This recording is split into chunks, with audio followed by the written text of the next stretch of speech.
November 5th, 1983. Saturday morning. 4 a.m. The North Sea. Byford Dolphin. A semi-submersible diving platform. Frigg gas field. Norwegian waters. 300 feet underwater. Oil and gas wells. Maintenance work. Saturation divers.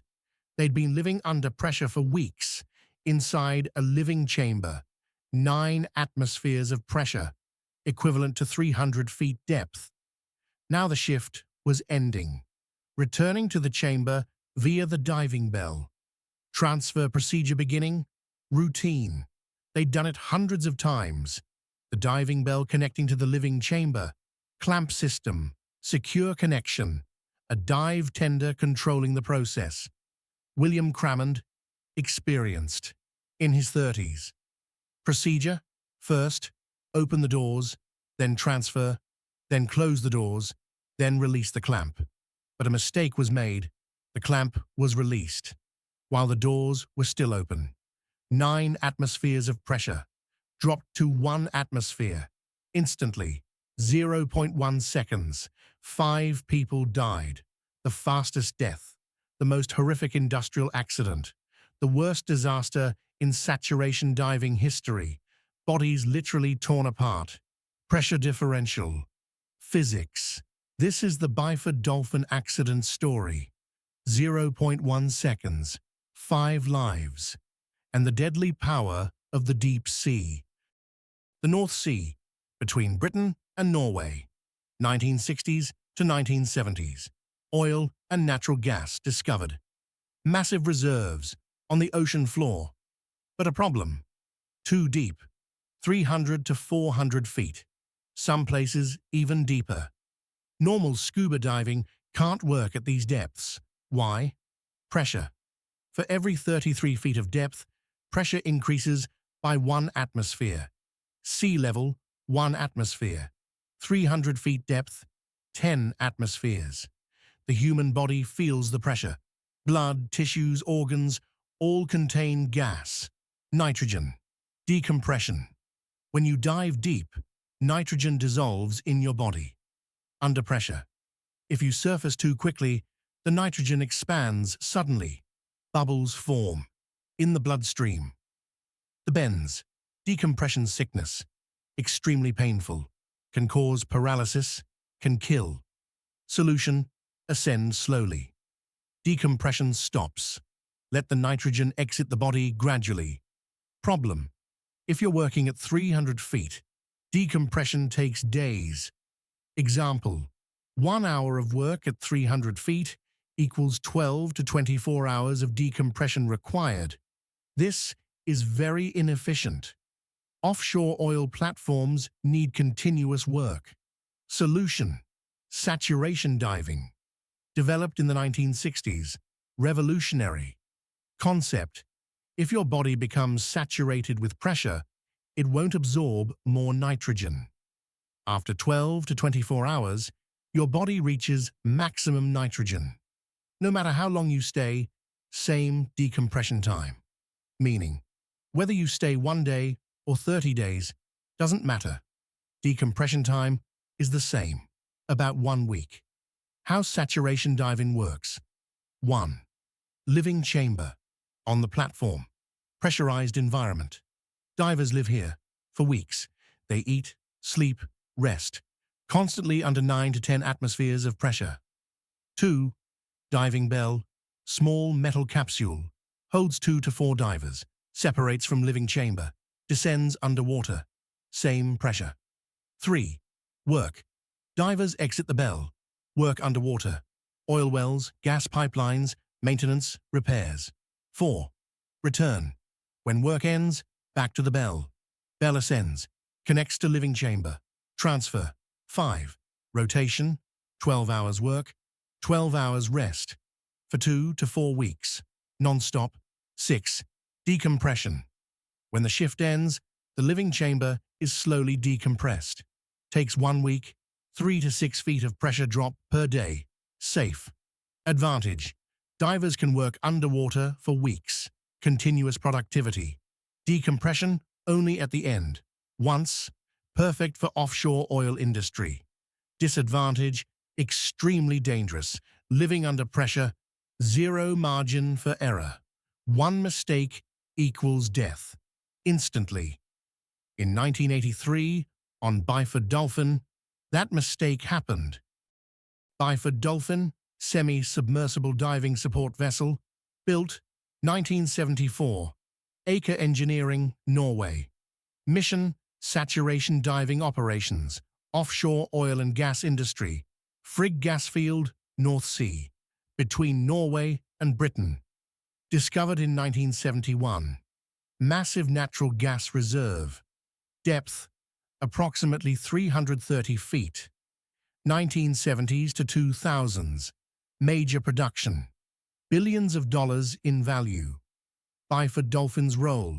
Operating in the Frigg field. Gas pipeline maintenance. Underwater welding. Structure repairs. Saturation diving teams. 24/7 operations.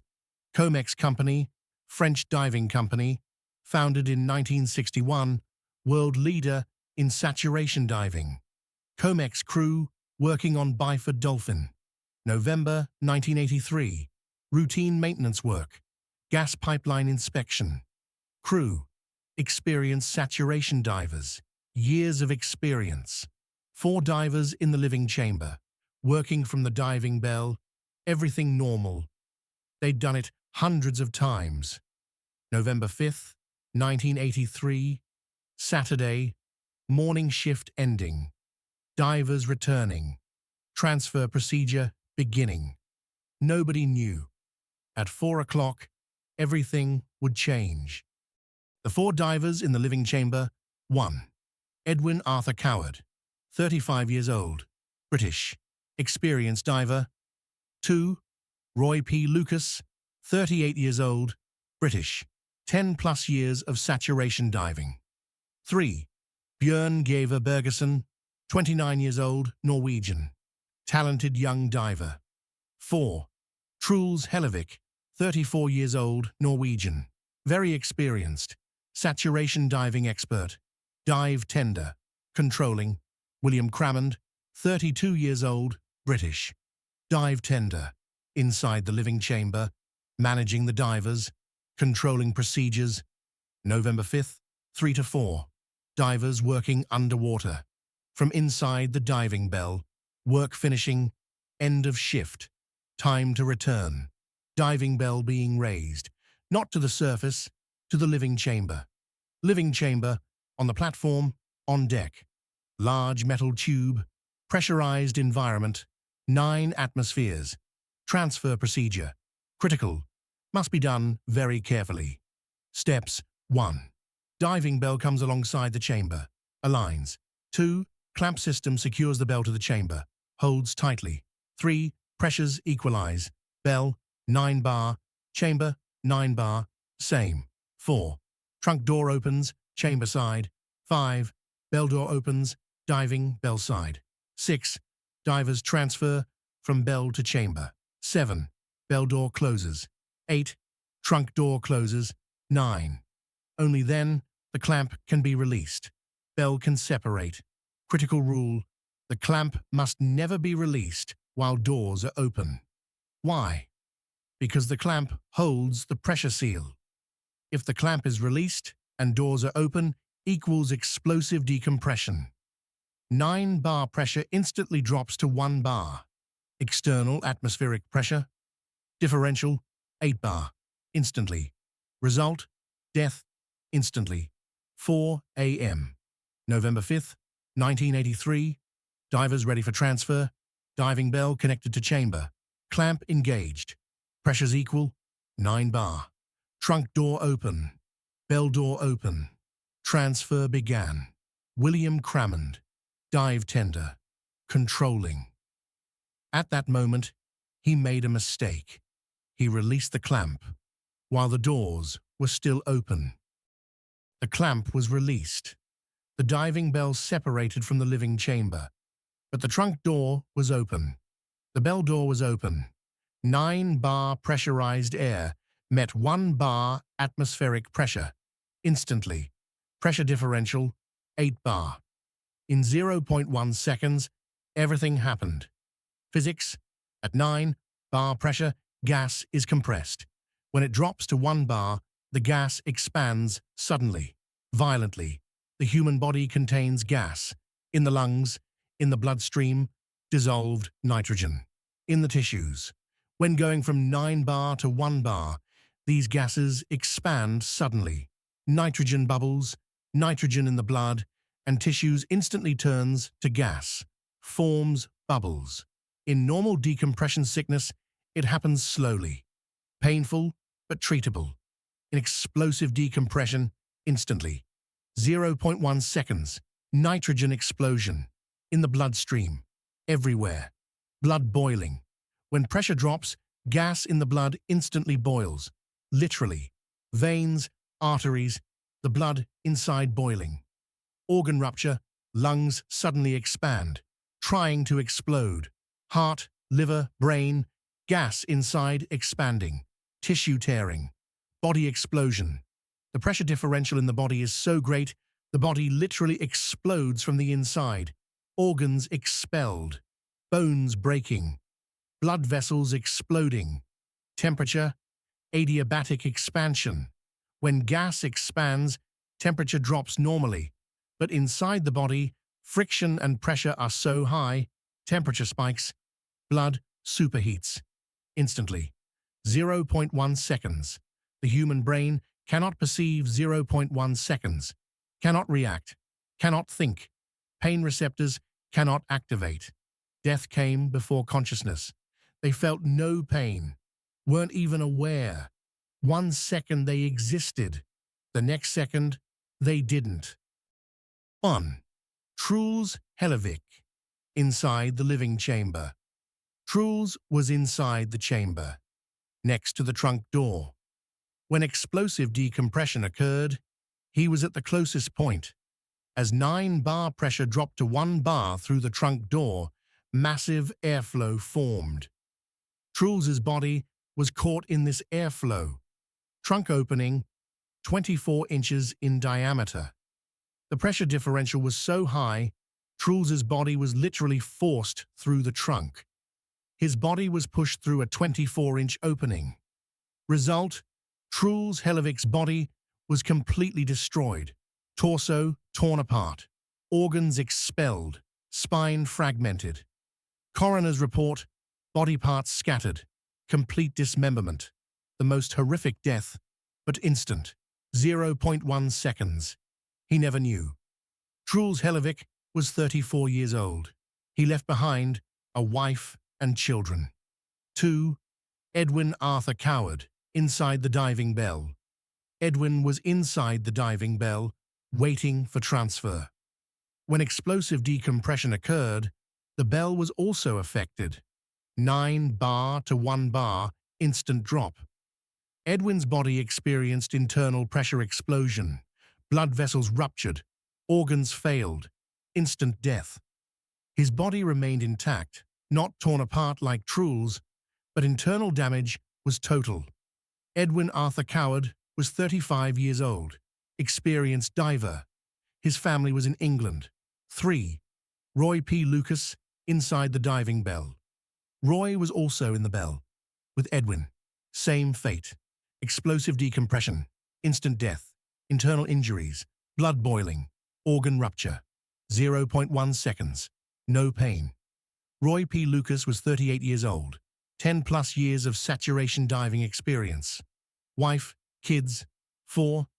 Bjørn Bergersen, inside the diving bell.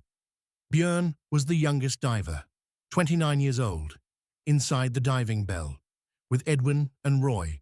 Explosive decompression, instant death, promising career, young family, all ended in 0.1 seconds. Bjørn Bergersen, 29 years old, Norwegian, loved diving, loved life. 5. William Crammond, dive tender, inside chamber. William Crammond, the person who made the mistake, released the clamp while doors were open. At that moment, he was next to the trunk door, inside the chamber. When explosive decompression occurred, The trunk door violently slammed shut. Massive force. Pressure wave. William was crushed by the trunk door. As the door closed, his body was compressed. Instant death. William Crammond was 32 years old. Experienced dive tender. One mistake. Fatal. 5 men, 5 lives, 5 families. In 0.1 seconds, all gone. 4 a.m., November 5th, 1983. On the Byford Dolphin platform, alarms blaring. Crew running. What happened? When they reached the living chamber area, the scene they saw was devastating. Discovery. The diving bell, separated from the chamber, hanging, the trunk door, bloody, destroyed. Inside the chamber, William Crammond's body, crushed. Truls Hellevik's body parts, scattered everywhere. Inside the diving bell, 3 divers, Edwin, Roy, Bjørn, dead. Shock. The crew in shock. What happened? How is this possible? Platform manager initiating emergency protocol. Norwegian authorities notified. Comex company informed. Families contacted. Worst news. Investigation begins. Accident investigators arriving. Platform sealed. Scene examination. Evidence collection. No survivors. No witnesses. Only physical evidence. Coroner. Bodies examined. Cause of death. Explosive decompression. Truls, Hellevik. Dismemberment due to massive pressure differential. Edwin, Roy, Bjørn. Internal injuries consistent with rapid decompression. William Crammond, crushed by trunk door closure.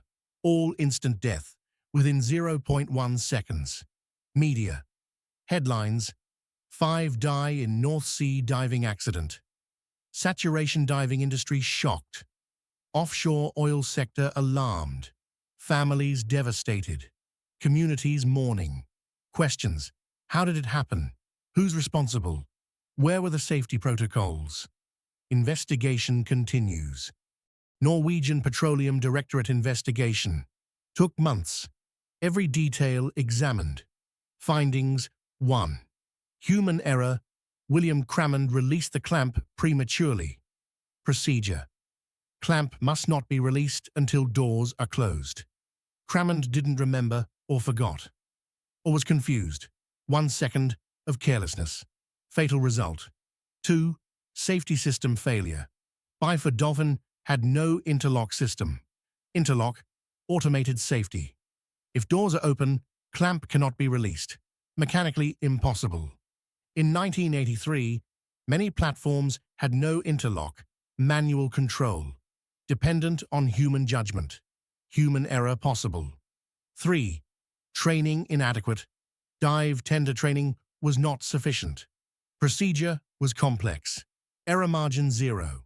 But training didn't fully emphasize the risk. 4. Company responsibility. Comex didn't enforce safety protocols adequately. Cost cutting? Time pressure? Unclear. But the result? 5 deaths. Verdict? Accident caused by human error, primary, plus inadequate safety systems. Secondary. William Crammond responsible. But he also died. Comex company criticized. Safety reforms demanded. Norwegian authorities. New regulations mandatory. Families. Compensation cases. Lawsuits. Comex settled. Undisclosed amounts. But money can't bring lives back. Wives widowed. Children fatherless. Edwin Coward's family devastated. Roy Lucas's family destroyed. Bjørn Bergersen's parents heartbroken. He was 29 years old. Truls Hellevik's wife and children shattered. William Crammond's family, grief plus guilt. He made a mistake, but it wasn't intentional. Tragedy. 5 lives. 0.1 seconds. The Byford Dolphin accident shook the saturation diving industry. Wake-up call. Change needed. Immediate reforms. 1. Interlock systems mandatory. All saturation diving platforms. Interlock installed.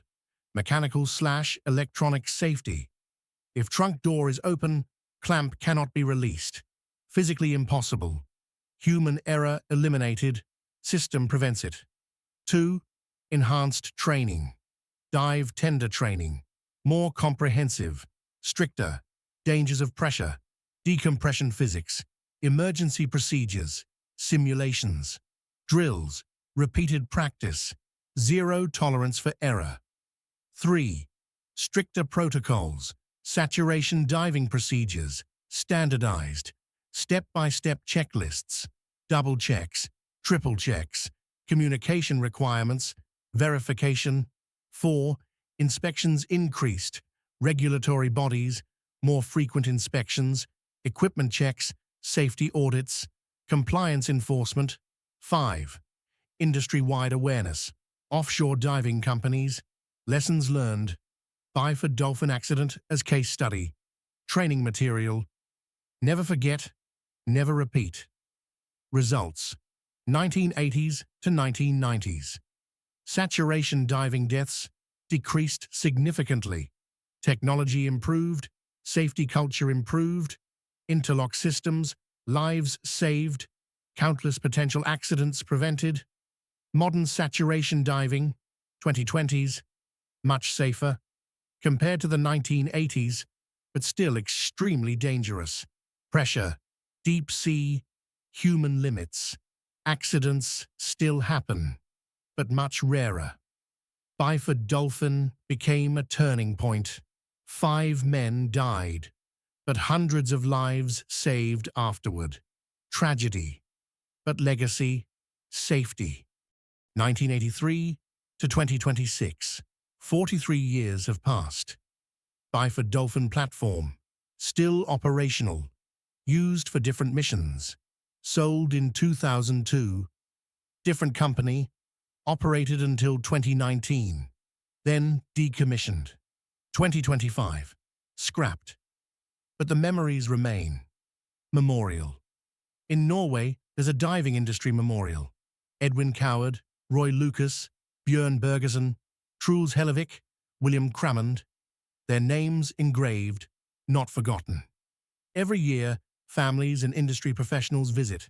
Saturation diving industry in 2026 still continues. Offshore oil, underwater construction, safer, technology advanced, ROVs, remotely operated vehicles, doing some jobs, human risk decreasing. But saturation diving still necessary. Some jobs only humans can do. Still dangerous. Every year, deep-sea diving accidents happen worldwide. Pressure, depth, equipment failure, human error, deaths, injuries, close calls, not catastrophic like Byford Dolphin, but risk continues. Families. 43 years later, some families still living. Widows aged, children grew up, grandchildren exist, but the loss was never forgotten. November 5th, 1983. That day their lives changed. Edwin's family, he loved diving, died doing what he loved, but too soon. Roy's family, a good man, a good father, taken in an instant. Bjørn's parents, our son, 29 years old, so much life ahead.